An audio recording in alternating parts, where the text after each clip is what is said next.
So hello students. So আজি আমি discuss কৰিম how to solve CW paper. So তোমালোকক মই tips and tricks কম কেনেকৈ solve কৰিলে তোমালোকৰ বেটাৰ হয় ঠিক আছে বেটা so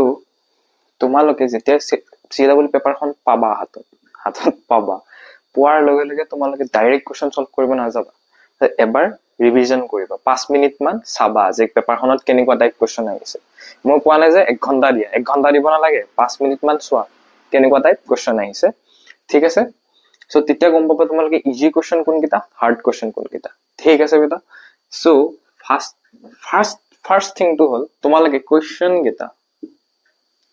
ৰিড কেয়াৰফুলি ঠিক আছে ৰিড কেয়াৰফুলি মানে কেতিয়াবা কোৱেশ্চনবোৰ ইমান লম্বা দিয়ে ন যে তোমালোকক কনফিউজ কৰাব দিয়ে কিন্তু হেবোৰ কোৱেশ্চন ইমান টাফ নাহে বেসিক্যালি ইজি আহে হেবোৰ কোৱেশ্চন নৰমালি ফিজিক্সত আহে ফিজিক্সত ইমান মান লম্বা এটা দিব এই থিওৰি এনেকে ডেসক্ৰিপচন টাইপত সো তোমালোকে হেবোৰ চাই পেলাই ভয় খাব নালাগে ফাৰ্ষ্টতে কোৱেশ্চনটো পঢ়িবা ঠিক আছে কোৱেশ্চনটো পঢ়াৰ লগে লগে আন্ডাৰলাইন কৰি যাবা আন্ডাৰলাইন ঠিক আছে কোৱেশ্চনটো আন্ডাৰলাইন কৰিবা গোটেইখিনিত নহয় যিখিনি ইম্পৰ্টেন্ট পইণ্ট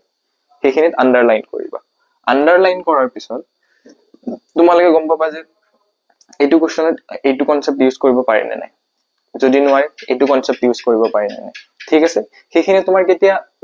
কেতিয়া তোমাৰ মাথাত লাগিব যে যেতিয়া আন্ডাৰলাইন কৰাৰ পিছত যে এইটো ফৰ্মুলা লাগিব দেখোন যেতিয়া যিমান প্ৰেক্টিস কৰিবা তোমাৰ সিমান পিটিককে ট্ৰিক কৰিব মাথাত ঠিক আছে বেটা সো তাৰ পিছত কোৱেশ্চন পেপাৰখন চালা তো সবতকে ইম্পৰ্টেন্ট কি বস্তু তোমালোকৰ সবতকে ইম্পৰ্টেন্ট কি বস্তু time management so time management কেনেকৈ কৰিবা টাইম মেনেজমেন্ট কেনেকৈ কৰিবা মই আগৰ ভিডিওত কৈছিলো বাৰু তথাপি এবাৰ কৈ দিছো সো টাইম মেনেজমেন্টটো তুমি প্ৰথম তিনবাৰ লবা first revision second revision third revision so first ৰিভিজনত কি কৰিবা ৰিভিজন মানে তুমি পেপাৰখন তিনবাৰ চাব লাগিব যাতে তোমাৰ কোৱেশ্চনবোৰ এৰা নাখায় ফাৰ্স্ট ৰিভিজনত কৰিবা তুমি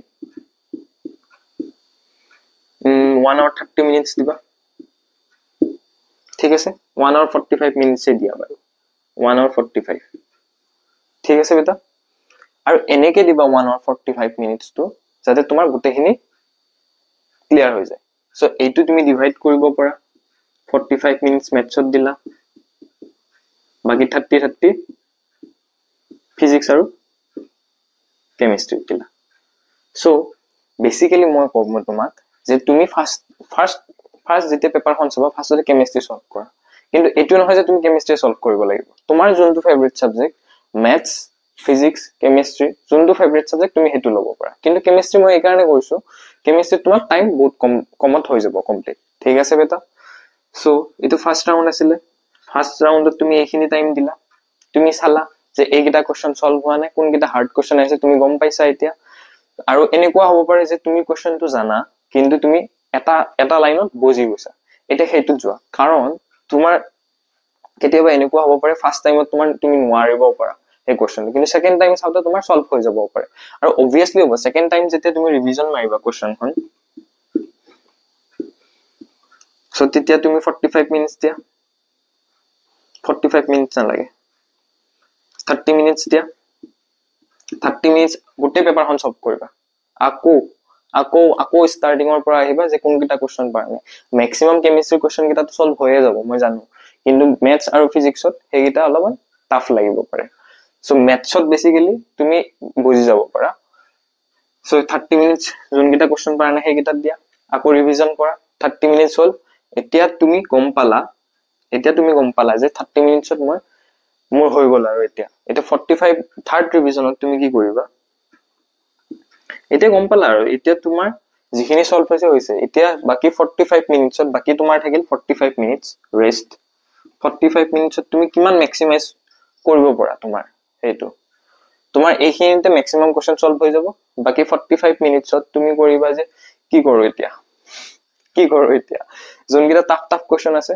হেগিটা তুমি টাইম দিয়া যে কিবা ট্ৰিক্স লগাব পাৰি নেকি যে কেইটামান অপচন এলিমিনেট কৰিব পাৰি নেকি যদি তুমি ম্যাক্সিমাম দুটা অপচন এলিমিনেট কৰিব পাৰিছা তুমি টুক্কা মাৰিব পাৰা তেতিয়া ঠিক আছে বেটা যদি এলিমিনেট কৰিব পাৰিছা দুটা অপচন তে টুক্কা মাৰিব পাৰা ঠিক আছে বেটা সো তেতিয়া মাৰিবা লাষ্ট মোমেন্টত মাৰিব পাৰা টুক্কা কিন্তু এই বুলি নহয় যে তুমি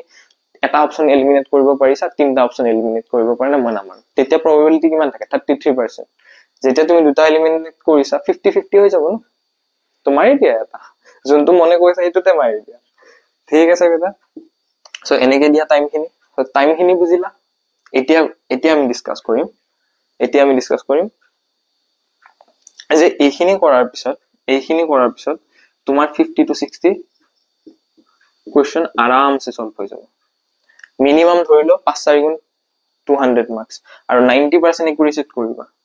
একুৰেসি ইজ ইম্পৰ্টেন্ট যদি 90% একুৰেসি কৰিব পাৰা যে 100 তাত 90% কিমান হয় 50 তাত 90% কিমান আহিব কিবা এটা আহিব আৰু চাই লবা 50 তাত 90% 45 আহিব চাগে 45 question কাৰেক্ট হ'ব তোমাৰ 45 question মানে 45 question বেয়া নহয় CW বেয়া নহয় মই নকও যে বেয়া হয় ঠিক আছে বেটা সো এতিয়া তুমি কেনেকে কৰিবা এইখিনি ফুলফিল কেনেকে কৰিব পাৰিবা যে তুমি ফৰ্মুলা লিখা ফৰ্মুলা সোয়া ফিজিক্স আৰু ম্যাথছত মই গম পাইছো যে কিছুমান কোৱেশ্চন এনেকুৱা থাকে প্ৰত্যেকটা চ্যাপ্টাৰতে 8টা 9টা কোৱেশ্চন এনেকুৱাই পাবা যে তুমি ফৰ্মুলা বেস পাবা direct formula base formula put কৰিবা আনসাৰ পাবা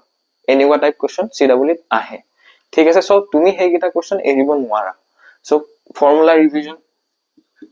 ফৰ্মুলা কি মাৰিবা ৰিভিজন ম্যাথছৰ কাৰণে স্পেসিফিকলি কৈ আছো মই ট্ৰিগোনোমেট্ৰি কৰিবা ট্ৰিগোনোমেট্ৰি আইডেন্টিটি জোন কিটা আছে এটা বহুত ইম্পৰ্টেন্ট তোমাৰ ইন্টিগ্ৰেশনত ইউজ হয় ডিফাৰেন্সিয়েশনত ইউজ হয় বহুতত ইউজ হয় so trigonometric identity is very much important মই কৈ দিছো এতিয়া সো তাৰ পিছত কৰিবা ইন্টিগ্ৰেলস ডিফাৰেন্সিয়েশনৰ ফৰ্মুলা শীট বনোৱা আৰু ইয়াত সো সোয়া ডিফাৰেন্সিয়েশন জানিলে ডিফাৰেন্সিয়েশনৰ যদি তুমি ফৰ্মুলা কিটা জানা ইন্টিগ্ৰেলস এনেই পাৰিবা কৰিব ঠিক আছে তো তথাপি দুটা সাইড হৈ দিবা যাতে একুৰেসিৰ কাৰণে তোমাৰ যাতে ফৰ্মুলাৰ কাৰণে তুমি কোৱেশ্চন এৰি থৈ আহিব নোৱাৰা ওকে সো কোঅৰ্ডিনেট জিওমেট্ৰি সোয়া কি ফৰ্মুলা আছে সো সব চেপ্টাৰৰ কাৰণে সবতে নালাগে বাৰু কিন্তু যোন কিটাত লাগে এনেকুৱা টাইপ চেপ্টাৰত সেই কিটা তুমি ফৰ্মুলা শীট বনোৱাই ওকে আৰু ৰিভিজন কৰা revision is important revision okay revision is very much important so physics to teneke kora physics or formula sheet banwa moi koisu no tumi jodi formula okol jodi formula pori jo na 20 ta question aram se kori thoi pariba each subject noy total 20 ta question okol formula based or pora ahibo etu moi guarantee disu tomak thik ase beta so thik ase eikhini hol etia ki koriba je exam kane prepare koribo karone তুমি CW PVSC আৰু PYQ solve কৰা PYQ কেনেকৈ solve কৰিবা CW PYQ কেনেকৈ solve কৰা একদম exam type এক্সামৰ নিচিনা condition এটা কৰিলো এক্সাম কন্ডিশন মানে তুমি পেপাৰ এখন ললা কাৰোবাৰ পৰা ফ্ৰেণ্ডৰ পৰা আগতে যোনবা সিনিয়ৰ আছে সিহঁতৰ পৰা ললা CW পেপাৰখন একদম এক্সাম টাইমৰ নিচিনা হেনেকৈ সলভ কৰা তুমি যে বহি লৈছা এই 3 ঘন্টা মই নুঠো 3 ঘন্টাত মই যোনটো মই টাইম মেনেজমেন্টৰ কথা কলো হেনেকে সলভ কৰা ঠিক আছে বেটা সো হেনেকে কৰা সো তুমি আইডিয়া পাবা তেতিয়া তুমি আইডিয়া পাবা যে মোৰ কোত উইক পইণ্ট আছে যে মই লিমিট উইক পইণ্ট বলেতো যে তুমি লিমিটছৰ কোৱেশ্চনটো কৰিব পাৰা না কোঅৰ্ডিনেট জিওমেট্ৰি কোৱেশ্চনটো কৰিব পাৰা না এটা পইণ্টত আহি ৰৈ গৈছা পাৰা নাই মই সলভ কৰিব কিয় পাৰা নাই কাৰণ তুমি ফৰ্মুলা নাজানা বা কনসেপ্টটো ক্লিয়াৰ নাই হেকাৰণেটো পাৰা নাই ন সো হেখিনি নিজে আইডেন্টিফাই কৰিব লাগিব তুমি ঠিক আছে CW PYQ সলভ কৰা 2025 4 part 2020 ভিতৰত এই পাঁচখন পেপাৰ সলভ কৰা ঠিক আছে মই কৈছো CW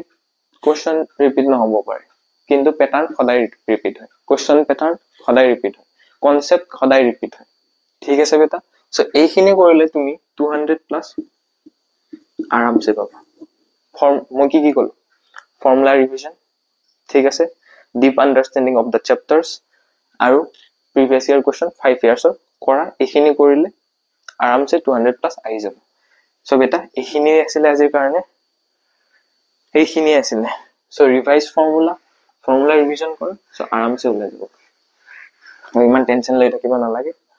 ইমান টেনশ্যন লৈ থাকিব নালাগে যেটা বুলি আহিছে সেইটো টেনশ্যন লোৱা বেছি টেনশ্যন সেইটো চ' যেটা বুলি দিয়া তাৰপিছত যদি নহয় এইটোৰ কথা ভাবিবা ঠিক আছে বেটা চ' ইয়ালৈ অহাৰ কাৰণে থেংক ইউ